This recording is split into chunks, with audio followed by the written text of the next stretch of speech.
नमस्कार, बहुत बहुत स्वागत है आपका। मैं शैला। जहां पेट्रोल डीजल की कीमतों में फिर होती बढ़ोतरी से मेहनतकश वर्ग परेशान है, तो दूसरी तरफ केंद्र सरकार की नीतियों के खिलाफ भारत बंद का दम दिखा। केंद्रीय ट्रेड यूनियनों के द्वारा आह्वान पर किए गए 2 दिवसीय आम हड़ताल के दूसरे दिन देश भर में जहां औद्योगिक क्षेत्रों में मजदूरों की हड़ताल हुई, वहीं दिल्ली के सरकारी कर्मचारी और रेहड़ी पटरी वालों ने जंतर मंतर पर एकत्रित होकर प्रदर्शन किया। इनकी मुख्य मांगे क्या है, ये देख लेते हैं। बैंकों का निजीकरण, बैंकिंग कानून विधेयक संशोधन 2021 का विरोध, कर्मचारी भविष्य निधि संगठन पर कम ब्याज और ईंधन की बढ़ती कीमत, साथ ही साथ 44 श्रम कानून के बदले 4 लेबर कोड का विरोध जैसी कई अन्य मांगे भी शामिल है। क्योंकि इन मजदूरों को पता है कि यह अपना परिवार इस बढ़ती महंगाई में किस तरह चला पाएंगे।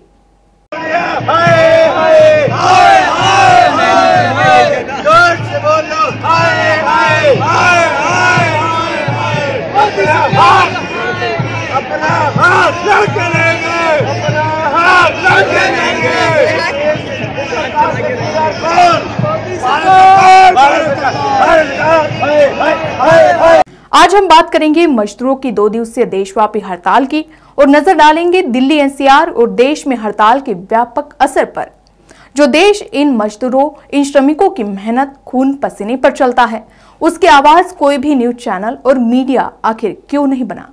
इन मजदूरों की हड़ताल को किसी भी चैनल पर दिखाया तो नहीं जा रहा है, बल्कि फिर एक बार किसानों की तरह इन श्रमिक मजदूरों की आवाज दबाने की कोशिश हो रही है।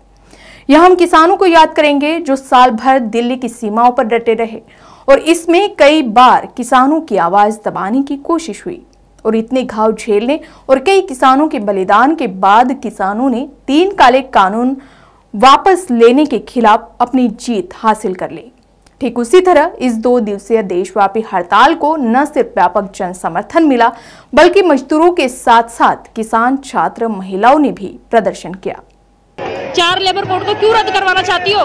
इसलिए कि जो फर्जी लेबर कार्ड बने हैं, इन पर कोई इंक्वायरी नहीं हो रही है और मजदूरों को कोई अच्छे से जो है कि सैलरी नहीं मिल रही है।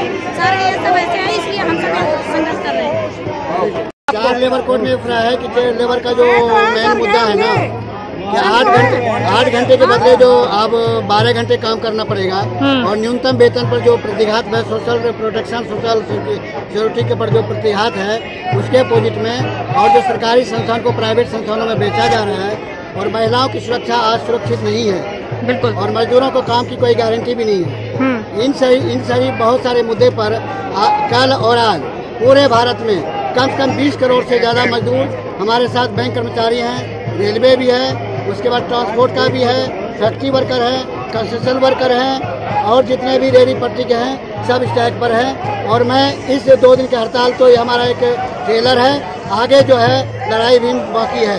लंबी लड़ाई है, लंबी लड़ाई है। ये लड़ाई हम बहुत लंबी हम पीछे भी किए हैं बराबर, आगे भी करते रहेंगे, तब तक करते रहेंगे जब तक हमारे मजदूर की समस्या को हल नहीं होगा, उनकी बातों को नहीं माना जाएगा। बिल्कुल। ट्रेड यूनियनों के नेताओं का कहना है कि हर जगह केंद्र सरकार के पूर्ण संरक्षण और इशारे पर सांप्रदायिक तनाव फैलाकर जनता को मुद्दों से भटकाने की भरपूर कोशिश की जा रही है। हमें मजदूर वर्ग की व्यापक एकता के बल पर ऐसी कोशिशों को नाकाम करना चाहिए। अगर किसान आंदोलन के दम पर सरकार को झुका सकते हैं, तो हमें भी अपनी जीत के लिए पूरी ताकत झोंक देनी होगी। और यही हुआ। हड़ताल के दूसरे दिन यानी 29 मार्च को देश भर में औद्योगिक क्षेत्रों में मजदूरों की हड़ताल हुई।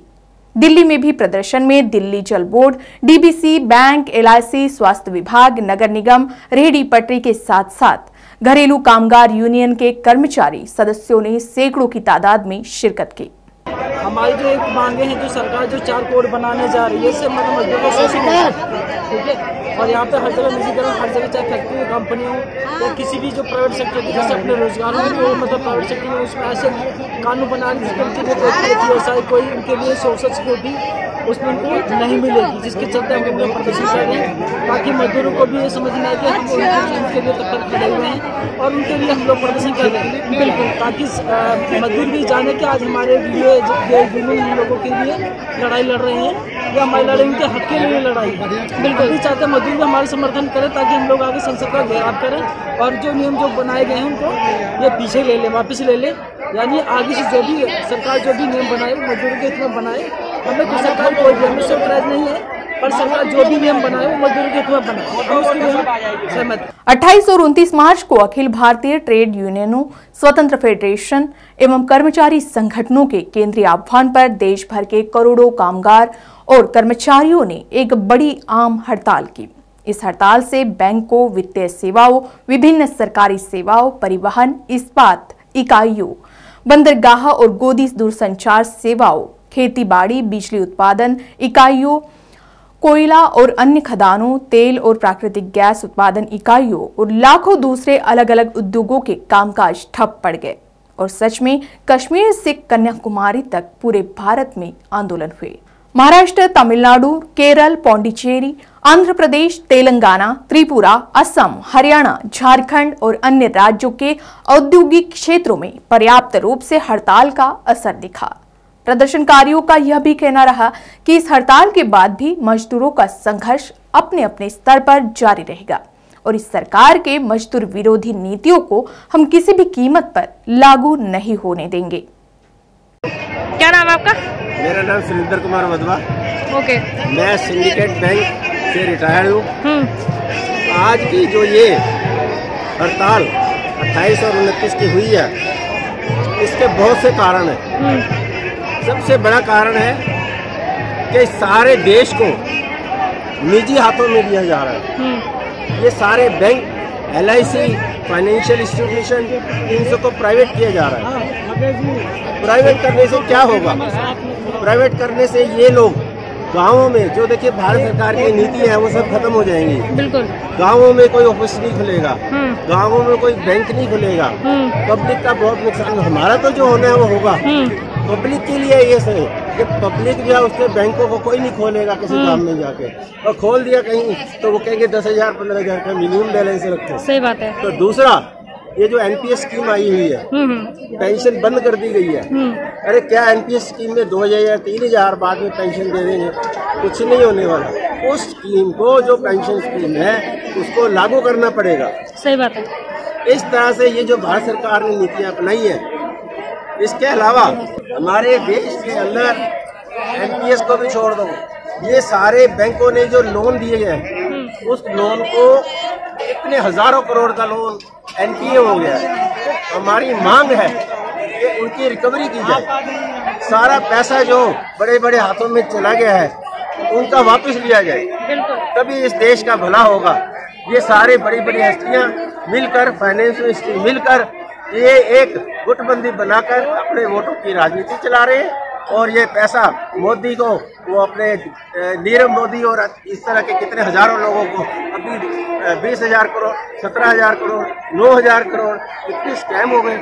बिल्कुल। कहाँ बैठे हैं ये ऊपर वाले लोग? बिल्कुल। और टीवी मीडिया पे कोई बात नहीं होती इसके बारे में। मीडिया पे बात, हम जो ये बात कर रहे हैं ना यहाँ पे, ये देखना सब दबा दी जाएगी, सब दबा दी जाएगी। आपकी ये 2 मिनट के लिए दिखा के दबा दी जाएगी, लेकिन हम इसको छोड़ेंगे नहीं। हम ये स्ट्राइक लागू रखेंगे, फिर से आएंगे और भारत सरकार की नीतियों के खिलाफ लड़ेंगे। भारत सरकार हाय हाय हाय हाय हाय हाय, भारत सरकार हाय हाय हाय हाय, जोर से बोलो हाय हाय हाय हाय, अपना हाथ न करेंगे, अपना हाथ न करेंगे।